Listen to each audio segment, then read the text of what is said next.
Assalamualaikum warahmatullahi wabarakatuh. Saya mengucapkan selamat datang kepada calon siswa SMA Negeri Candipuro.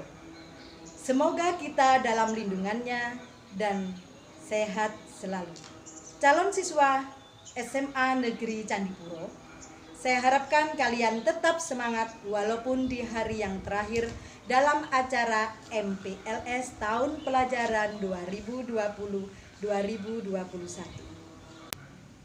Calon siswa yang saya banggakan, jangan lupa tetap di rumah saja. Dengan adanya pandemi dan keadaan new normal, kita tetap menjalankan protokol kesehatan. Yang pertama, menjaga kebersihan dengan mencuci tangan dengan air yang mengalir. Yang kedua, jangan menyentuh wajah. Yang ketiga, terapkan etika batuk dan bersin. Yang keempat, memakai masker. Yang kelima, menjaga jarak. Dan yang keenam, jangan lupa menjaga kesehatan. Calon siswa SMA Negeri Candipuro yang saya banggakan, perkenalkan, nama Ibu adalah Husnul Hidayati. Ibu adalah guru di bidang studi Bahasa Indonesia yang akan mengajar di kelas 11 dan 12 di SMA Negeri Candipuro. Di sini Ibu akan mengisi tentang materi penumbuhan motivasi dan semangat belajar, serta memberian etika berkomunikasi yang termasuk tata cara atau menyapa menggunakan bahasa Indonesia yang baik dan benar. Motivasi belajar merupakan hal yang sangat vital dalam proses belajar siswa, baik itu di tingkat pendidikan dasar, menengah, maupun di perguruan tinggi. Oleh karena itu, pelajari cara menumbuhkan semangat belajar menjadi sangat penting bagi pendidik dan bagi pelajar itu sendiri. Motivasi didefinisikan sebagai dorongan yang timbul pada diri seseorang, sadar atau tidak sadar, untuk melakukan suatu tindakan dengan tujuan tertentu sebagai daya dorong yang mengakibatkan seseorang mau dan rela untuk mengerahkan kemampuan, tenaga, dan waktunya dalam rangka mencapai tujuan yang telah ditentukan sebelumnya. Anak-anakku, berarti motivasi itu timbul dari diri kalian sendiri. Oleh karena itu, kalian harus mempunyai motivasi untuk belajar yang lebih giat. Bentuk motivasi siswa tumbuh dan berkembang dalam diri seseorang secara umum ada dua, yaitu yang pertama motivasi intrinsik, yaitu motivasi yang tumbuh dalam diri individu itu sendiri. Motivasi ini timbul dari dalam individu tanpa paksaan ataupun kemauan sendiri. Contohnya giat dalam belajar dan perasaan senang dalam materi pelajaran. Contohnya pada waktu Bapak Ibu guru memberikan suatu pelajaran, kalian menunggu pada waktu jam pelajaran, jadi kalian harus mempunyai rasa senang kepada Bapak Ibu guru ataupun materi pelajaran yang akan diberikan. Itu adalah salah satu motivasi yang timbul secara individu, yaitu timbul dari dalam. Yang kedua, motivasi ekstrinsik, yaitu motivasi yang tumbuh dari luar dirinya atau dorongan itu datang dari orang lain, bisa dari teman ataupun dari Bapak Ibu guru atau dari orang-orang di sekitar kalian. Di sini ada lagi fungsi motivasi belajar. Yang pertama, mendorong seseorang berbuat baik. Yang kedua, menentukan arah perubahan, yakni ke arah tujuan yang hendak dicapai. Yang ketiga, menyeleksi perbuatan, yakni perbuatan-perbuatan apa yang harus dikerjakan. Kemudian untuk ciri-ciri siswa yang memiliki motivasi belajar, yang pertama adalah tekun mengerjakan tugas, yang kedua ulet, yang ketiga menunjukkan minat, yang keempat lebih senang bekerja mandiri, yang kelima bisa memecahkan masalah.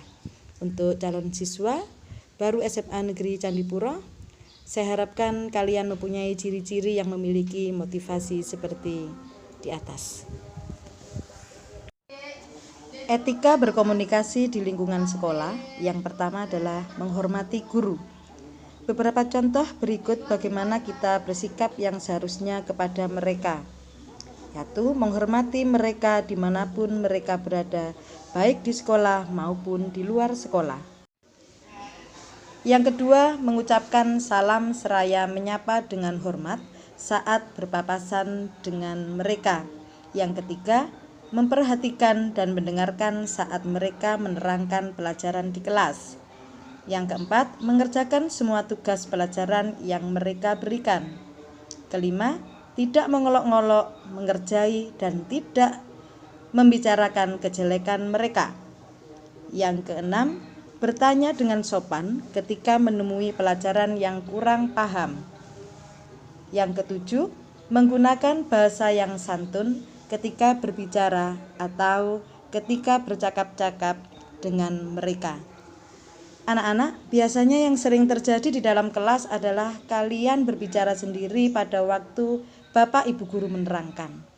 Itu adalah salah satu contoh bahwa kalian tidak hormat atau tidak menghargai seorang guru. Yang kedua, menghormati peraturan sekolah. Untuk menciptakan suasana yang tentram dan tertib, maka dibuatlah suatu peraturan. Di semua tempat selalu ada peraturannya, tidak hanya di sekolah. Peraturan yang ada di sekolah khusus untuk melaksanakan pendidikan di sekolah agar semua programnya berjalan dengan baik dan semua pihak wajib mematuhinya. Selain itu, sikap yang perlu kita tunjukkan ialah tidak meremehkan peraturan yang ada. Yang kedua, mendukung pelaksanaannya demi ketertiban bersama. Yang ketiga, jika ada peraturan yang memberatkan melalui perwakilan siswa, hal itu sebaiknya dimusyawarahkan dengan pihak sekolah tanpa melakukan hal yang negatif dan merusak. Yang ketiga, bersemangat dalam belajar. Sikap yang harus kita miliki adalah yang pertama, meneguhkan niat agar kebodohan hilang dari diri kita. Yang kedua, tidak bermalas-malasan dalam belajar. Yang ketiga, berusaha meningkatkan prestasi. Dan yang keempat, berusaha menjadi lebih baik dari hari ke hari. Kemudian yang keempat, sikap terhadap teman. Teman adalah mitra kita dalam menuntut ilmu pengetahuan. Kita harus bekerja sama dengan mereka dalam hal kebaikan serta berlomba dalam mencapai prestasi. Di sekolah, kita setiap hari bertemu dengan mereka. Masing-masing dari mereka memiliki karakter dan latar belakang yang berbeda. Bagaimanapun keadaannya, mereka adalah teman kita semua. Akan tetapi, kita harus bisa memilah mana di antara mereka yang bisa diajak maju dan memberikan motivasi serta kebaikan kepada kita dalam mencari ilmu dan menggapai cita-cita. Etika berkomunikasi dengan menggunakan bahasa Indonesia yang baik dan benar. Di antaranya yang pertama adalah etika berkomunikasi dengan orang tua. Di antaranya kita bisa mengucapkan salam. Yang kedua, bertutur kata dengan bahasa yang halus dan sopan. Kalau kalian menggunakan bahasa ibu di rumah, dipanggil orang tua, seandainya berarti kalian harus menggunakan bahasa ibu yang halus, yang sopan. Untuk yang ketiga, nada suara lebih rendah. Jangan tinggi daripada ibu atau orang tua kita yang ngomong, kita lebih tinggi dari mereka. Yang keempat, tidak memotong pembicaraan apabila dipanggil, segera mendatangi dan menjawab. Yang kedua, etika berkomunikasi dengan Bapak Ibu guru. Yang pertama, menyapa guru dengan mengucapkan salam. Bertutur kata dengan bahasa yang halus dan sopan, yaitu menggunakan bahasa Indonesia tentunya harus yang baik dan benar. Yang ketiga, nada suara lebih rendah. Yang keempat, tidak memotong pembicaraan. Yang kelima, tidak membuat ia merasa sakit hati atau kecewa. Dalam tidak memotong pembicaraan, tentunya kalian semua tahu bahwasannya kalau ada Bapak Ibu guru yang sedang bicara, kalian perlu dengan salah satu guru yang sedang bicara, kalian harus menunggu sampai selesai, tidak boleh memotong. Jadi kalau kalian memotong, istilahnya itu kalian tidak sopan. Etika berkomunikasinya tidak ada. Jadi itu. Jadi harus diperhatikan etika berkomunikasi dengan Bapak Ibu guru atau teman sebaya. Itu ya Nana. Yang ketiga, etika berkomunikasi dengan teman. Yang pertama, berkata jujur, berpikir positif, menasehati satu sama lain, tidak berbicara hal buruk. Yang terakhir, menghormati sudut pandang teman sebaya. Jangan sampai kita sebagai umat Islam tentunya membeda-bedakan antara anak yang tidak mampu ataupun anak yang mampu. Jadi kita menurut agama itu adalah sama di mata Allah Subhanahu wa taala. Berbicara dengan teman biasanya menggunakan bahasa yang gaul. Janganlah kalian menggunakan bahasa yang gaul itu dengan orang yang lebih tua, apalagi dengan Bapak Ibu guru. Kalau kalian berada di sekolah, gunakan bahasa Indonesia yang baik dan benar. Gunakanlah bahasa Indonesia, janganlah kalian menggunakan bahasa ibu atau bahasa sehari-hari kalian. Bu, saya tidak bisa mengerjakan tugas karena sulit. Dalam etika berkomunikasi, kita harus tahu siapa yang kita ajak bicara. Bahasa gaul yang kini meluas di kalangan pelajar sungguh sangat memprihatinkan karena sudah tidak mengenal kesopanan dalam bertutur kata. Salah satu yang digemari bahasa gaul yang diucapkan oleh pelajar ataupun anak muda zaman sekarang ialah pede aja lagi, sobat gitu loh, capek deh. Ataupun dalam berbicara atau bertutur kata dengan seseorang anak muda dan pelajar menggunakan bahasa gaul sebagai pola hidup. Pola hidupnya yang wajar diucapkan walaupun kata-katanya tidak baku. Misalnya, pede aja lagi, kita kan masih muda. Kalau kita sudah benar pede aja, ataupun capek deh. Ungkapan kata-kata di atas mungkin salah satu kata modernisasi yang dibuat oleh anak muda dan masyarakat. Beda halnya dengan anak sekolah menengah atas yang menggunakan bahasa Indonesia dengan mencampur adukan bahasa gaul dan bahasa Inggris karena di masa-masa SMA para remaja mulai memasuki kehidupan yang lebih dewasa dan akan membaur oleh masyarakat luas. Jadi tidak heran kalau pelajar SMA lebih tahu banyak menggunakan bahasa modernisasi.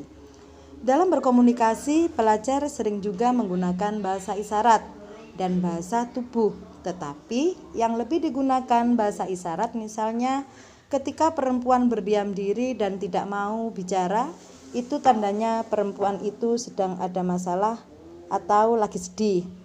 Laki-laki dengan mata merah dan wajah yang penuh emosi itu pertanda kalau ia sedang marah dan menunjukkan kemurkaannya. Dengan kata lain, bahasa Indonesia harus lebih diutamakan karena kalau tidak bahasa Indonesia lama-kelamaan akan tidak dipakai dan hilang keasliannya sebagai bahasa Indonesia. Upaya yang harus dilakukan oleh remaja untuk menjadikan bahasa Indonesia melekat dalam kehidupan remaja Indonesia yang baik ialah remaja Indonesia harus belajar mencintai bahasa Indonesia. Bahasa Indonesia harus diucapkan secara baik dan benar, tidak ditambah-tambahkan. Bahasa Indonesia digunakan sebagai sarana untuk memudahkan bahasa asing. Dan yang terakhir, bahasa Indonesia lebih dicintai dan digemari daripada bahasa lainnya.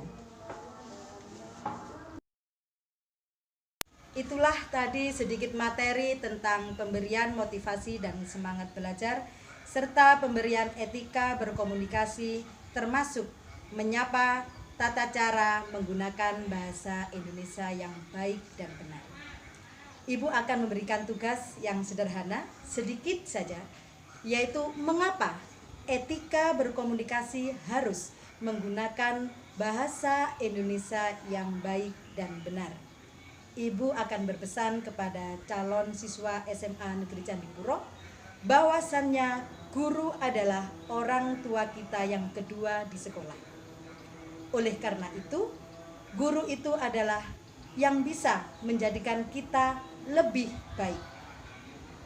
Ibu berpesan, hormatilah bapak dan ibu guru, serta orang yang lebih tua dimanapun kalian berada.